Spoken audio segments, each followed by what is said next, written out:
যে যেখান থেকে দেখছেন সবাইকে নতুন বছরের শুভেচ্ছা জানিয়ে শুরু করছি RIL অ্যাঙ্গেল চ্যানেল স্কয়ার নিবেদিত দেশ সাম্প্রতিক। আমি সোনিয়া হক আপনাদের সাথে আছি।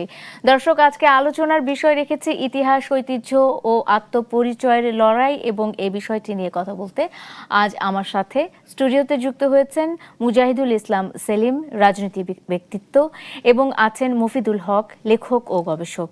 ইতিহাস জানবো আমরা, ঐতিহ্য জানবো আমরা, এবং সেই সাথে যে আত্মপরিচয়ের লড়াই, এই দুই গুণী ব্যক্তির কাছ থেকে আজকে আমরা জানতে চেষ্টা করব, কিছুটা শিখে নিতে চেষ্টা করব। আমি শুরুটাই করতে চাই মুজাহিদুল ইসলাম সেলিম, আপনাকে দিয়ে আলোচনাটা শুরু করতে চাই। সেটি হলো অবশ্যই নতুন বছরের শুভেচ্ছা, শুভ নববর্ষ 1433। এবং সেই সাথে বলতে চাই, এই যে ইতিহাসের ক্ষেত্রে আমাদের ঐতিহ্য, আমাদের ইতিহাস, আমাদের কৃষ্টি, আমাদের কালচার, বা আমাদের যা চর্চিত জীবন, নতুন করে কেন যেন মনে হয় আজকাল নতুন করে আমরা এর অনুসন্ধানে নেমেছি। আমরা কি কোনো জায়গাতে মানে কিঞ্চিত সন্দিহান হয়ে পড়েছি, বা ভুলে গেছি, বা ইতিহাসের কোনো একটা জায়গায় ছেদ পড়েছে যে আমাদেরকে নতুন করে এই আত্মপরিচয়ের লড়াই অনুসন্ধান করতে হচ্ছে? সেলিম ভাই, কি মনে হয়? ধন্যবাদ। দর্শক শ্রোতা সবাইকে নববর্ষের শুভেচ্ছা। সামনের বছরটা আরো ভালো যাক, আমাদের দেশ আরো সুন্দর হয়ে উঠুক, আমাদের জীবন যাতে আমাদের স্বপ্ন সাধনার দিকে নিয়ে যায়, সেটা আন্তরিকভাবে কামনা করছি। যে বিষয়বস্তু নিয়ে আজকে আলোচনার সূত্রপাত, আমি প্রথমে বলে নিতে চাই, এই বিষয়টা এমন একটা বিষয় আমার বিবেচনায় যেটা আলোচনাটা শেষ হওয়ার না। ইতিহাস চর্চার ক্ষেত্রে আমি বলবো, ইতিহাসই একটা ঘটনা ঘটে গেছে, ঘটনা যেটা ঘটে গেছে সেটাকে আবার আনডু করা, যেটাকে বলে, আবার সেটাকে বাতিল করে দিলাম বা টাইম মেশিনে যে এটাকে উল্টিয়ে দিলাম, সেটা তো সম্ভব নয়।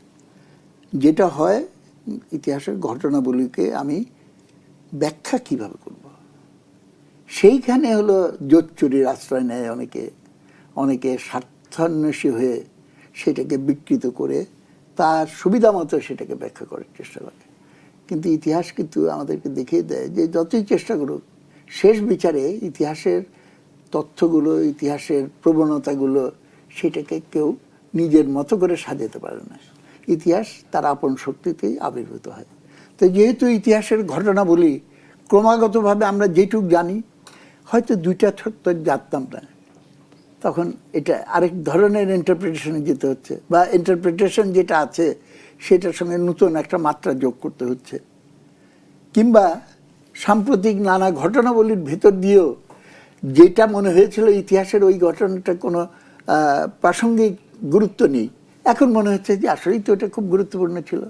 এইভাবে আমাদের ইতিহাস চর্চাটা সবসময় উন্মুক্ত রেখে আমি ব্যক্তিগতভাবে চলার পক্ষপাতী।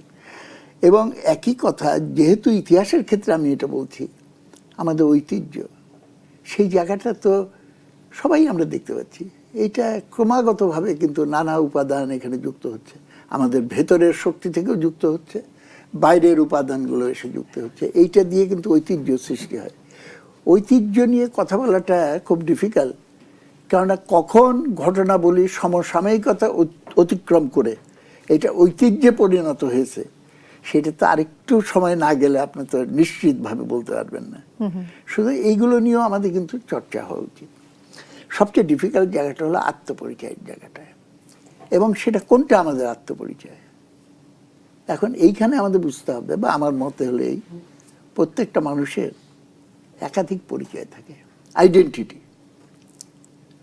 তার একটা জাতিগত আত্মপরিচয় আছে, তার একটা জেন্ডার পরিচয় আছে, তার একটা ন্যাশনাল পরিচয় আছে, তার একটা রিলিজিয়াস পরিচয়, অনেকে সবার না হলেও একটা ব্যাপক অংশের রিলিজিয়াস পরিচয় আছে, আরো আমি 10টা বলতে পারবো।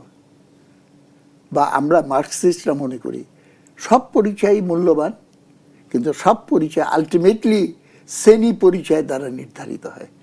সেই আলোচনা আমি যেতে চাই না, সবাই মার্ক্সবাদ মানবে এটা আমি মনে করি না, কিন্তু আমি আমার নিজের মতো করে ইতিহাসকে যেটুকু আমি দেখি, এইটাও একটা গুরুত্ব। এই যে অনেকগুলো অনেক পরিচয়, জাতিসত্তার পরিচয়, জাতীয়তাবাদের পরিচয়, অনেকগুলো পরিচয় আপনি বললেন, মানুষের ব্যক্তি পরিচয়, এগুলো নিয়েও তো বিতর্ক আছে, বিতর্ক নাই? হ্যাঁ, বিতর্ক মানে কি না, আপনি বিতর্ক তো থাকবে। বিতর্ক কেন হয়? যেমন ধরেন জাতি পরিচয়। জাতি পরিচয় যদি আমি বাঙালি জাতি, আমি বাঙালি নাকি বাঙালি জাতি বাংলাদেশী যদি বলি, এটার বিরোধিতা কারা করেছিল? ইতিহাস দেখেন আপনারা। করেছিল পাকিস্তান সৃষ্টির পর পাকিস্তানের শাসক শ্রেণী। কেন করেছিল? পাকিস্তানের 22 পরিবারের স্বার্থ রক্ষা করার জন্য। এবং পুরো বাংলার সমস্ত অর্থনীতিটা পাঞ্জাবের সেই শিল্প বিকাশের জন্য একটা ব্যাকইয়ার্ড বলে আর কি, তার পশ্চাৎভূমি হিসেবে সেখানে। এবং আমাদের এখানে পাট, সেই পাট উৎপাদন হতো রপ্তানি করে, তারপরে নানাভাবে সেইখান থেকে যে ফরেন এক্সচেঞ্জ, সেইটা দিয়ে তারা এটা করে তোলা শুরু করলো। যুক্তি দিল কি, আমাদের রাষ্ট্র যদি টিকিয়ে রাখতে হয় পাকিস্তান, তাহলে স্ট্রং স্টেট দরকার, শক্তিশালী রাষ্ট্র দরকার। এবং ব্রিটিশদের অনুকরণে তারা বলল এইটাই যদি করতে হয় তাহলে ওই জাতিগত চিন্তার মানসিকতা দূর করে দিতে হবে।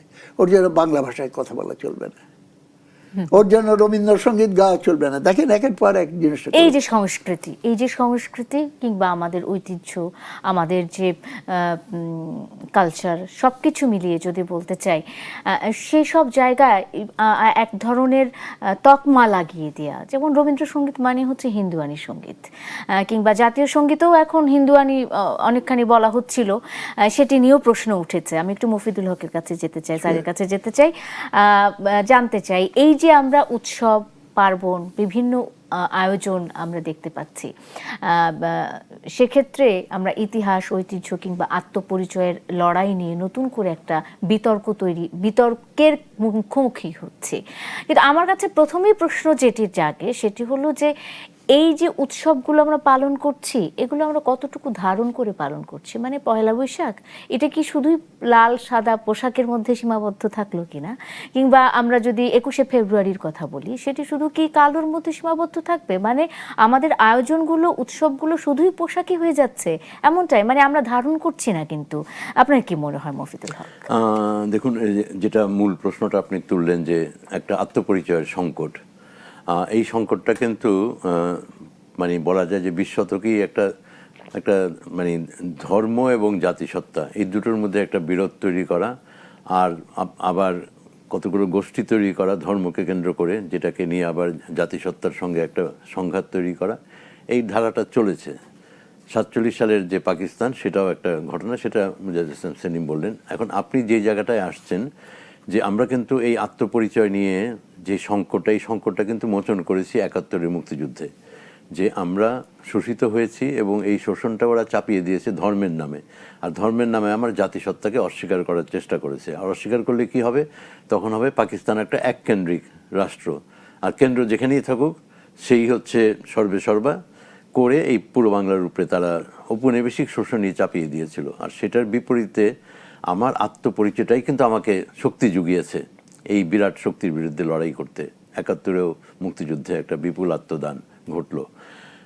এখন এই যে আবার এটা ফিরে আসছে, আর এই নিরিখে কিন্তু আপনি উৎসবটাকে দেখতে হবে।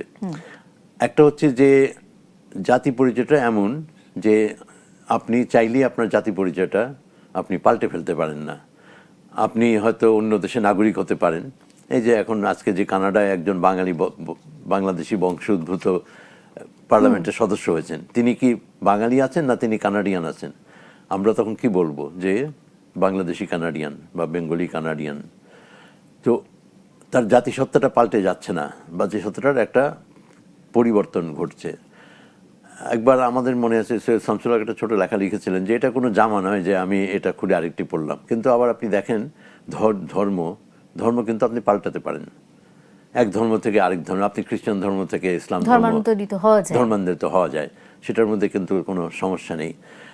তার মানে জাতিসত্তাটা গড়ে উঠে কতগুলো ঐতিহাসিক পরম্পরার মধ্য দিয়ে। তার মধ্যে একটা হচ্ছে ভাষা। আজকে দেখুন পয়লা বৈশাখের যে ব্যাপ্তি, এটা তো হচ্ছে কি বাংলা ভাষাকে কেন্দ্র করে বাংলা ভাষাভাষী জনগণ, সেটা বাংলাদেশের বাইরে সবাই আজকে এই দিনটা উদযাপন করছে। এটার মধ্য দিয়ে একটা ঐক্য সূত্র তৈরি করছে। আর এই ঐক্যসূত্রটা কিন্তু রাষ্ট্রের সীমানাটাও পেরিয়ে যায়। আমাদের প্রধানমন্ত্রী যে বাণী দিয়েছেন, সেখানে তিনি বলেছেন যে বাংলা ভাষাভাষী বিশ্বের সকল মানুষকে, মানে বাংলা ভাষার মানুষকে আমি নববর্ষের শুভেচ্ছা জানাই। সেটাও তো খুব স্বাভাবিক। একটা জাতি কিন্তু বিভিন্ন রাষ্ট্রের মধ্যেও বসবাস করতে পারে। কোনো জাতি কিন্তু একেবারে রাষ্ট্রের সীমার মধ্যেই থাকে তা নয়।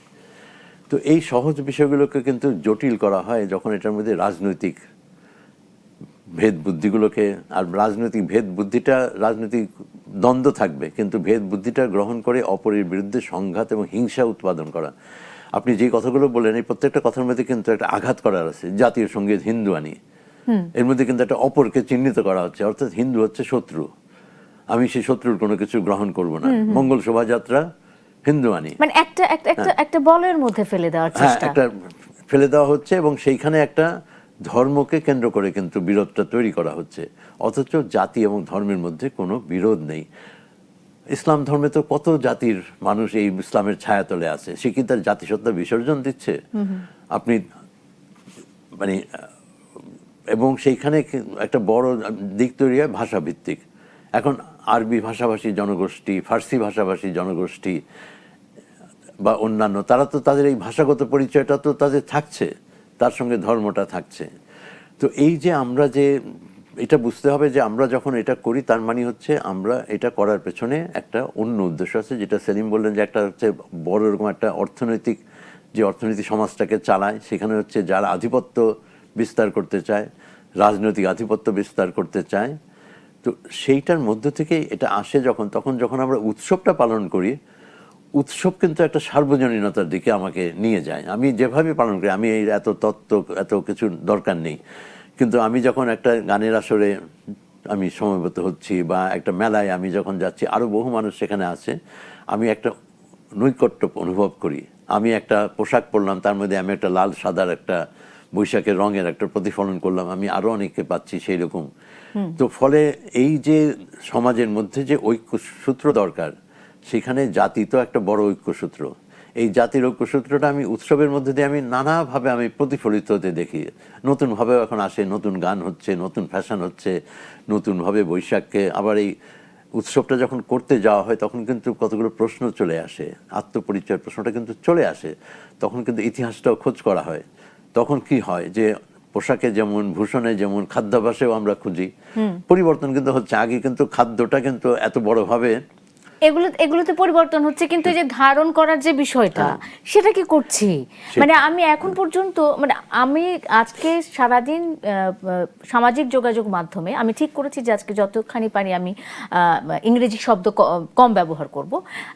কাজেই আমার কাছে মনে হয়েছে যে সামাজিক যোগাযোগ মাধ্যমে আমি যখন দেখতে পাচ্ছি যে এটা আসলে বাংলা কত বঙ্গাব্দ চলছে, এটা ছেলেমেয়েরা বলতে পারছে না, কিংবা আমাদের নতুন প্রজন্ম তাদের কাছে বাংলার ঐতিহ্য বা ইতিহাসটা ঠিক মতো পৌঁছচ্ছে না, তখন সেই ব্যর্থতাটা আসলে কি পরিবারের, নাকি রাষ্ট্রের, নাকি বিভিন্ন শিক্ষা প্রতিষ্ঠানের? মানে এই যে প্রজন্মগুলো পর্যন্ত পৌঁছে দেয়া বাংলার ইতিহাসটা, এই দায়িত্বটা কার, এই দায়টা কার? একটা বিরতির পর আপনাদের কাছে এই প্রশ্নটা থাকবে, দুজনেই এই প্রশ্নের উত্তর দেবেন নিশ্চয়। দর্শক, একটা বিরতি নিয়ে ফিরছি দেশ সাম্প্রতিক। বিরতির পর স্বাগত আরেকবার, দেখছেন দেশ সাম্প্রতিক, নিবেদন করছে RIL অ্যাঙ্গেল চ্যানেল স্কয়ারবার। সোনিয়া হক আপনাদের সাথে আছি এবং আলোচনায় চলে যেতে চাই ইতিহাস, ঐতিহ্য ও আত্মপরিচয়ের লড়াই নিয়ে। আমরা কথা বলছিলাম আজকে মুজাহিদুল ইসলাম সেলিম এবং মফিদুল হকের সাথে।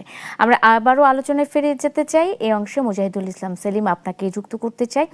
একসময় পয়লা বৈশাখকে কেন্দ্র করে বাঙালি সমাজের বর্ষবরণ ছিল মূলত কৃষিভিত্তিক অর্থনীতি, সমাজ ব্যবস্থা ও বাংলা সনের সূচনার সঙ্গে যুক্ত, এমনটাই বলা হয়। এই উৎসবের অন্যতম বৈশিষ্ট্য ছিল ধর্মনিরপেক্ষতা ও সার্বজনীনতা। মানে এটা সর্বসাধারণের কাছে এর গ্রহণযোগ্যতা ছিল, যেখানে সব ধর্ম, শ্রেণী ও অঞ্চলের মানুষ স্বতঃস্ফূর্তভাবে অংশগ্রহণ করত। যেমনটা মফিদুল স্যার বললেন যে এর সাথে অনেকখানি রাজনীতির একটা এখন সংযোগ হয়েছে। এর ফলে কি আমাদের যে এই যে সার্বজনীন একটা উৎসব, সেই সার্বজনীন উৎসব তার সার্বজনীনতা হারাতে বসেছে কিনা আপনার কি মনে হয়? আপনার ব্যাখ্যা কি হচ্ছে? দেখুন, এই যে ঐতিহ্যের কথাগুলো বলা হচ্ছে, উৎসব, এগুলোর কথা বলা হচ্ছে, এগুলো আমার মতে ইতিহাস সেই কথাই বলে বলে আমি মনে করি যে এটা কৃত্রিমভাবে ইচ্ছা শক্তি দিয়ে আরোপিত কোনো কারিগরি কায়দা দিয়ে আপনি কিন্তু এটাকে নির্মাণ বা বিনির্মাণ করতে পারবেন না। এটা স্বাভাবিক প্রক্রিয়া হয়। এই ইতিহাসের এটা কেউ নির্ধারণ করে দিতে পারবে না কোনটুক ঢুকবে কোনটুক ঢুকবে না। এবং ক্রমাগতভাবে বিকাশমান এই জিনিসগুলো। প্রবলেমটা হয় কোথায়? প্রবলেমটা হয় যখন নাকি রাজনৈতিক বিবেচনায় আপনি এই স্বাভাবিকতাটাকে বন্ধ করার জন্য আপনি যখন চেষ্টা করেন, এবং কি কারণে রাজনৈতিকভাবে একটা স্বাভাবিক প্রক্রিয়াকে বন্ধ করার চেষ্টা করা হয়, সেখানেও কিন্তু আমাদের ভালো করে বুঝতে হবে এটার পেছনে একটা রহস্য, আমি বলবো না, সব জায়গায় এটা বিশ্লেষণ করে দেখা যাবে যে একটা অর্থনীতি কিন্তু লুকিয়ে আছে, অর্থনৈতিক ইস্যু লুকিয়ে আছে। যেটা বলা হয় রাজনীতি হলো অর্থনীতিরই ঘনীভূত প্রকাশ। তা রাজনীতিতে কি হচ্ছে? যেমন আমি একটুখানি বলেছিলাম, পাকিস্তানের কেন বাঙালি জাতিসত্তার উপরে হামলা চালালো, কিংবা এই প্রশ্নটা আমি এখানে করতে চাই, অনেকে হয়তো এটা বলবে যে এই প্রশ্ন কেন উঠাচ্ছে। আমরা বাঙালি জাতিসত্তা আমাদের অধিকারের জন্য যখন লড়াই করেছি, একটা মূল নীতির ভিত্তিতে করেছি, সেটা হলো প্রত্যেকটা জাতিসত্তার অধিকার আছে নিজস্ব বিকাশের। তা বাংলাদেশের নাগরিকরা কি সবাই বাঙালি? আমাদের এখানে আদিবাসী, পাহাড়ি যে অমুক আছে, কেন আমাদের মুক্তিযুদ্ধের পর বলা হয়েছিল পাহাড়ি জনগণকে উদ্দেশ্য করে তোমরা সবাই বাঙালি হয়ে যাও। পরে অবশ্য ভুল বুঝতে পেরেছিলেন, বঙ্গবন্ধু পরে বলেছিলেন যে এইটা ঠিক হয়নি, তোমাদেরও করা হবে। কিন্তু সাধারণভাবে মানুষের উপলব্ধির ভেতরে বা চিন্তা জগতের ভেতরে একক জাতি ভিত্তিতে আমরা এটা গঠন করেছি। সুতরাং এইটার মূল যে দার্শনিক নীতিগত ভিত্তি, সেইটাকে অবলম্বন করে যদি আমরা চলতে পারি, তাহলে এই সংঘাতগুলো আর সৃষ্টি হওয়ার কোনো কারণ থাকে না। আর এইগুলো একটা খালি আমি বলবো, এই গভীর উপলব্ধির জায়গায় না গিয়ে আমরা যদি কেবলমাত্র সাজানো আনুষ্ঠানিকতার ভেতরে এই বিষয়গুলোকে আমরা সীমাবদ্ধ রাখি, তোমার পূজার ছলেই তোমায় ভুলে থাকি, তাহলে পরে দেখা যাবে যে আমি বাঙালিত্বের গর্ব করছি, কিন্তু তার আসল উপাদানটাকে নিশ্চিত করতে হলে বাঙালির অর্থনীতি সেটাকে স্বয়ং সম্পূর্ণ যে করতে হবে। বর্তমান সরকারের উদ্দেশ্য করে আমি বলতে চাই, এই ভালো একটা বিবৃতি দিয়েছে বুঝলাম, কিন্তু আমেরিকার সঙ্গে একটা বাণিজ্য চুক্তি করে তার সেবাদাসে পরিণত করলো কেন আমাদের দেশকে? আমি নিশ্চিত এই পথ যদি অবলম্বন করা হয় তা আমাদের আবার আমেরিকার গোলামি করতে হবে। এবং এটা মনে রাখবেন, ইতিহাস এই কথা বলে, আমি দুঃখিত ইংরেজিতে কোট না পারছি না আমি, কারণ এটা বাংলা আমার মুখে আসছে না। The culture of the dominant economy is the dominant culture. ইতিহাস দেখেন, যখন ফরাসি অর্থনীতি প্রাধান্য ছিল, ফরাসি ভাষা খুবই সম্মানিত। বর্তমানে ইংরেজি, আমেরিকা, ইংল্যান্ড এটা প্রধান ইংরেজি, 2 দিন পরে এটা চীনা ভাষা প্রাধান্য পাবে। এইটা মানে অনুসরণ করবে অর্থনৈতিক প্রাধান্যের জায়গা থেকে। যে যত বেশি অর্থনৈতিকভাবে শক্তিশালী, যদি অর্থনৈতিকভাবে আপনার নিজস্ব শক্তি এবং শক্তির উপরে নির্ভর করে প্রত্যেকটা জাতির বিকাশের সুযোগ আমরা যদি না করতে পারি, তাহলে পরে আমি চাই আর না চাই নিজের অজান্তে গোপনে কোনো না কোনো ছদ্ম পথে এসে আমার সংস্কৃতিকে কিন্তু কৃত্রিমভাবে আঘাত করার চেষ্টা করবে। সেইটার বিরুদ্ধে একটা ফাইট দরকার। এবং এটাও সত্য, খুব ইন্টারেস্টিং দেখেন যে কথাগুলো বললাম, কিন্তু বাঙালি সংস্কৃতির বিকাশ যদি বলেন, কবিতা, সিনেমা, সাহিত্য, এই রেজিস্ট্যান্সের ভেতর দিয়ে যতটা ডেভেলপ করেছে, আমি জানি না মফিজুল এগ্রি করবে কিনা, আমাদের আইয়ুবের বিরুদ্ধে সংগ্রাম, আমাদের মুক্তিযুদ্ধের সংগ্রাম, কিন্তু পরবর্তীকালে দেশ গড়ার জন্য যে প্রচেষ্টা, সম্ভবত সেই দিকে আমরা আমাদের কালচারাল মুভমেন্টটাকে ততখানি নিতে পারিনি। কিন্তু একটা বাধা তো ছিল, বাধার মুখে যতটুকু এগিয়েছে, সংস্কৃতি বিকশিত হবে, এই তত্ত্বটা আমি মেনে নিতে খুব কষ্ট বোধ করি। তাহলে বিকশিত হলেও সেটা কষ্ট হয়, অনেক কষ্ট। না, এইটাকে সত্য বলে মেনে নিতে হলে আমাকে বলতে হয় যে আমি যদি সংস্কৃতির বিকাশ চাই, তাহলে বাধা সৃষ্টি করতে হবে। তো যেই লোক বেশি বাধা সৃষ্টি করে সে হলো সবচেয়ে ভালো সেবক সংস্কৃতির জন্য। এটা কোনদিন এটা স্ববিরোধী হয়ে গেল। কিন্তু এখানে প্রবলেমটা হলো যে আমরা আমাদের সক্রিয় শক্তিটাকে কিভাবে আমরা প্রদর্শন করতে পারবো, এবং আমি মুক্তিযুদ্ধে ছিলাম। আমাদের যে মুক্তিযুদ্ধের ক্যাম্পগুলো, লিবারেটেড ক্যাম্প, সেখানে কোনো ঘুষ দুর্নীতি ছিল না, সেখানে কোনো নারী নির্যাতন ছিল না, সেখানে কোনো অন্যায় অবিচার ছিল না। আমরা বসে বসে কল্পনা করতাম, লিখতাম যে এইভাবে ভবিষ্যতে আমাদের জমি চাষাবাদের ব্যবস্থা করব, এইভাবে সমবায় হবে। সেই কল্পনাগুলো তো বাস্তবায়ন করতে পারলাম না। একটি ফুলকে বাঁচাবো বলে যুদ্ধ করি, একটি মুখের হাসির জন্য অস্ত্র ধরি, সেই স্বপ্ন ধরেই যে আমাদের কর্তব্য। এবং সেইখানে কিন্তু সংস্কৃতির একটা নূতন ধারায় বিকাশ, সেটা কিছু যে হয় নাই তা আমি বলবো না। অসাধারণ সুন্দর সুন্দর ছবি, ছায়াছবি, চলচ্চিত্র, উপন্যাস, সেগুলো হয়েছে এবং সেই সময় প্রেক্ষাপটে সেগুলো আসলে মুক্তিযুদ্ধের সময়ে সেগুলো যে উৎসাহ কিংবা মুক্তিযোদ্ধাদেরকে অনুপ্রাণিত বা ভাবার যে একটা জায়গা তৈরি করে দিয়েছে, এটা অনস্বীকার্য একেবারে বিষয়টা। স্বাধীন বাংলা বেতার কেন্দ্রের অবদান নিশ্চয়ই আমরা ভুলবো না কখনো। মানে সাংস্কৃতিক চর্চা, একটা দেশের সংস্কৃতি চর্চা যদি না থাকে, সে দেশের প্রজন্ম বা সে দেশের ভবিষ্যৎ প্রজন্ম কি আসলে ইতিহাস জানতে পারে কিনা? কারণ তাদের পর্যন্ত যে ইতিহাসটা পৌঁছে দিতে হবে। একজন লেখক এবং গবেষক হিসেবে মফিদুল হক স্যার, আপনাকে আমি জিজ্ঞেস করতে চাই যে বাংলাদেশে কি এইরকম কোনো গবেষণা হচ্ছে বা কোনো লেখনী হচ্ছে যেটি বাংলার সঠিক ইতিহাসটা আমার পরবর্তী প্রজন্ম পর্যন্ত পৌঁছে দিবে, এমন কি চেষ্টা আমরা দেখতে পাচ্ছি এখন পর্যন্ত? দেখুন, এখানে একটা হচ্ছে, আমি বলবো যে সঠিক ইতিহাস, এই কথাটা কিন্তু ঊর্ধ্বকমার মধ্যে রাখতে হবে। ইতিহাসটা হচ্ছে একটা ধারাবাহিক একটা চর্চার বিষয়। আপনি বলে দিতে পারেন না যে ওই যে বাদল সরকার একটা নাটক লিখেছিল যে ভারতবর্ষের সুখপাঠ্য ইতিহাস। ইতিহাস কোনো সুখপাঠ্য গ্রন্থ নয়, সেটাই তিনি তুলে ধরতে চেয়েছেন।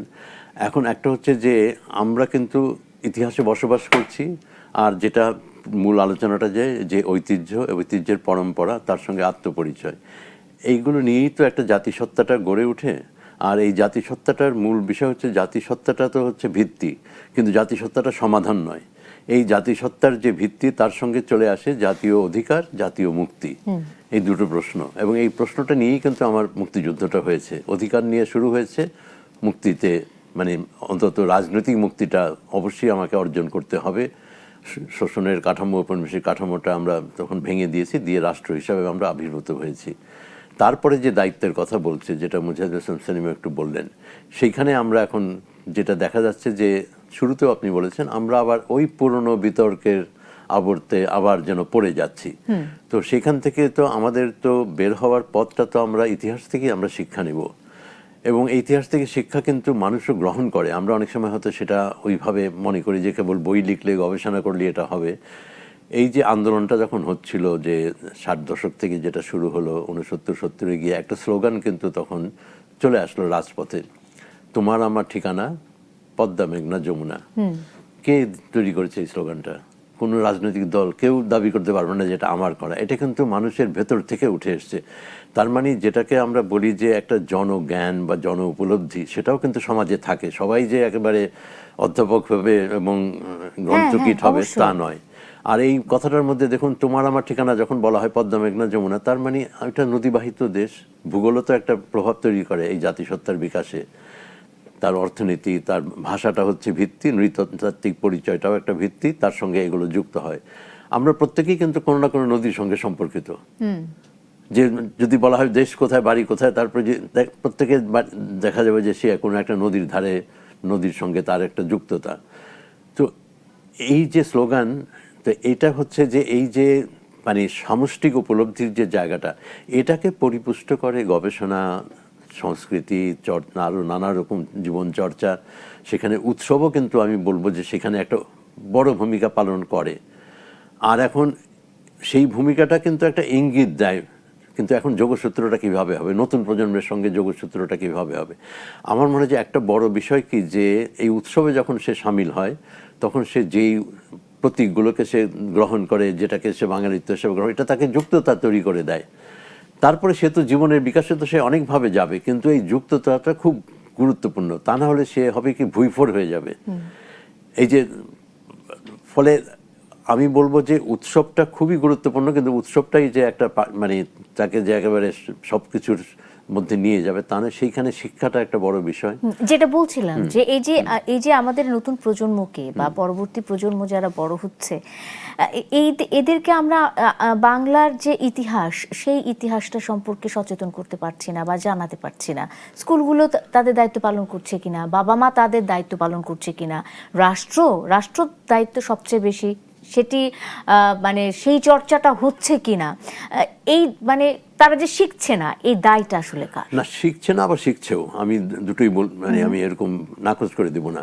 একটা হচ্ছে যে আমি সেই শিক্ষার জায়গাগুলো তৈরি করতে পারছি কিনা, সেটা হচ্ছে আমাদের দায়িত্ব, জাতীয় দায়িত্ব, রাষ্ট্রের দায়িত্ব, এবং যারা সমাজকে একটা জায়গায় নিয়ে যাওয়ার জন্য নানাভাবে কাজ করছেন তাদের দায় এটা। তো সেইখানে ধরেন সংস্কৃতি চর্চা একভাবে করে, শিক্ষা যারা নিয়োজিত আছেন একভাবে করে। এখন সেটা আমাকে কিন্তু প্রতিনিয়ত সেটা নিয়ে ভাবতে হবে যে আমি এই সংযোগটা সঠিকভাবে করছি কিনা। এটা একটা নিরন্তর প্রক্রিয়া, কিন্তু শিক্ষাটা হচ্ছে আনুষ্ঠানিক কাঠামো। এই কাঠামোর মধ্যে আমি সারা দেশের আমি সমস্ত একটা বয়সের ছেলে মেয়েদের নিয়ে আসছি।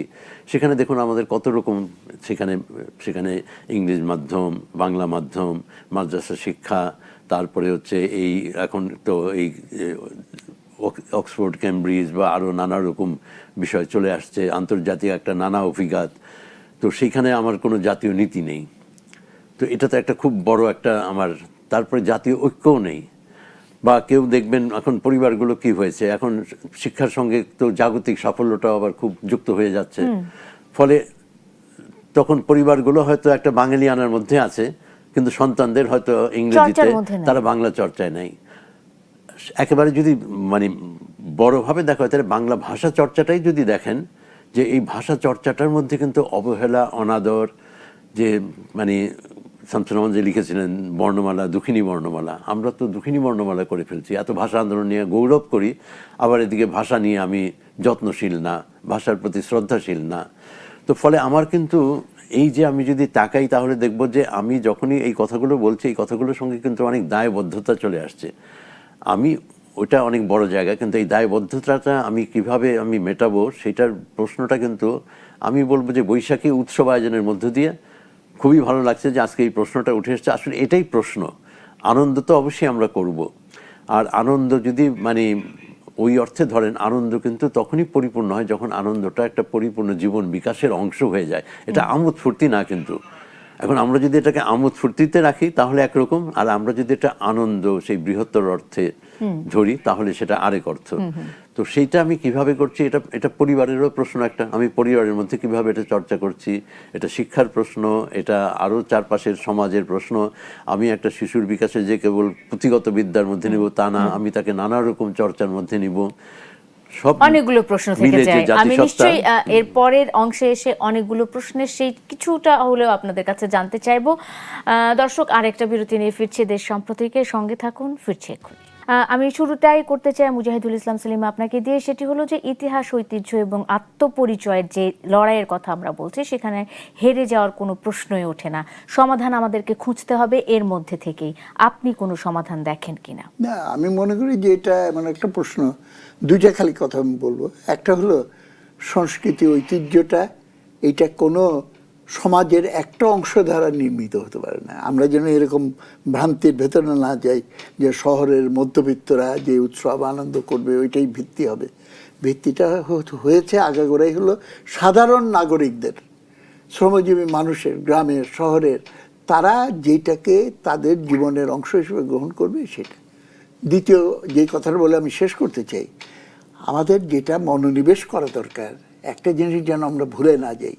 কবিতা থেকে কোট করছি, ক্ষুধাতুর শিশু চায় না সরা, চায় শুধু ভাত একটু নুন।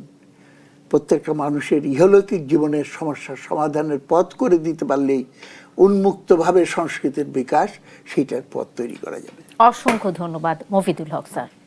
দেখুন, আমি বলবো যে ইতিহাস আমাদের পক্ষে, এটা হচ্ছে মানে আমি যদি এখান থেকে অভিজ্ঞতাটা ধারণ করি। আরেকটা হচ্ছে যে আত্মপরিচয় আপনি চাইলেই পাল্টে ফেলতে পারেন না। যেটা করা হয় সেটা একটা অসৎ উদ্দেশ্যে করা হয়, আর সেখানে আমাদের দেশে ধর্মটাকেই সবচেয়ে বেশি অপব্যবহার করা হচ্ছে, বিকৃত করা হচ্ছে, যেটার বিপরীতে আসলে আমার মনে হয় যে সমাজ এখন আস্তে আস্তে একটা অবস্থানে যাবে। আরেকটা হচ্ছে যে আমি যখনই আত্মপরিচয়ের কথা বলছি তখন আগেও যে কথা বলেছি যে অধিকার এবং মুক্তি। তো এই মুক্তি কথাটা তো আমাকে ব্যাপক অর্থেই নিতে হবে এবং সমাজের সকল মানুষের যে মুক্তির পথটা করে দেওয়া, সকল মানুষের বিকাশের সুযোগ করে দেওয়া, সেটা হচ্ছে এটার সঙ্গে কিন্তু ওতপ্রোতভাবে জড়িত। এটা যে কেবল একটা আমি সত্তা, জাতিসত্তার কথা ভাবলাম আর আমি অন্য বিষয়গুলোকে আলাদা করে রাখলাম তা নয়। জাতিসত্তার কথা আমি বলছি জাতির মুক্তির জন্যে। তো মুক্তির জন্য যা যা করণীয় সেই জায়গাগুলোতে আমাদের কিন্তু অনেক মনোনিবেশ করতে হবে। আমরা প্রতিরোধে যত আমরা পারঙ্গম ছিলাম, নির্মাণে আমরা কিন্তু ততটা হইনি। আজকে কিন্তু নির্মাণের প্রশ্নটা খুব বড়, আত্মপরিচয় এবং সেদিকে আমাদেরকে মনোযোগী হতে আত্মনির্মাণ হবে। বড় অর্থে। অসংখ্য ধন্যবাদ মফিদুল হক এবং মুজাহিদুল ইসলাম সেলিম, দুজনকে ধন্যবাদ জানিয়ে শেষ করতে চাই আজকের মতো দেশ সাম্প্রতিক। দর্শক, এতক্ষণ আপনারা যারা সাথে ছিলেন আপনাদেরও ধন্যবাদ। শুভরাত্রি।